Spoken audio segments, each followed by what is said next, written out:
here at Northwest Alpine Guides. Today's video we're going to be talking about food while out in the mountains. This video is mostly going to be referring to our Baker 3 and 5-day programs. However, it's also a really great starting point for other North Cascades climbs as well as our Baker 2-day.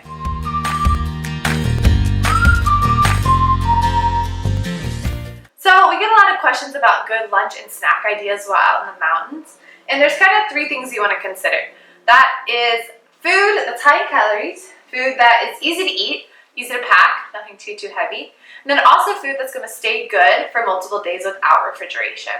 If you just bring like tons of granola bars or a ton of trail mix, that honestly is just going to get really boring really fast. So we want to look for a diversity in foods and flavors, kind of find that sweet spot between enough salty snacks and enough sweet snacks. Something else that's important to consider is that while we're climbing, each time we break, we want to be consuming around 200 calories. That might look a little something like a small bag of granola, 2 meat sticks, or maybe a handful of coconut dates. On our Baker climbs, we generally take 4 to 5 stops on the way up and about 2 to 3 on the way down. So roughly that's about 8 stops, therefore 8 snacks that you want to be consuming on the climb. That can kind of help you gauge how many snacks you want to be bringing on different programs.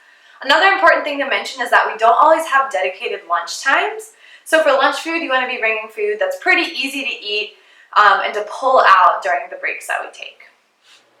So here I just have some examples laid out of food that I might bring on one of our Baker 3-day climbs. So for lunches, I have flatbread. Flatbread is great because it doesn't smash like normal bread. I have salami, I have cheese, and I have an avocado. Avocados are definitely on the heavier side, but sometimes for me it's worth it to bring something a little bit heavier to have fresh food while on the mountain. This is also something that you're going to want to eat within the first 2 days of being on the mountain before it does go bad. And for these guys, a pro tip would be to throw it in a mug or a bowl in your pack so it doesn't get smashed while you're hiking.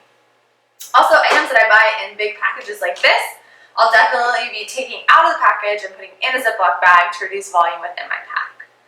As for snacks, I have a little bit of jerky here.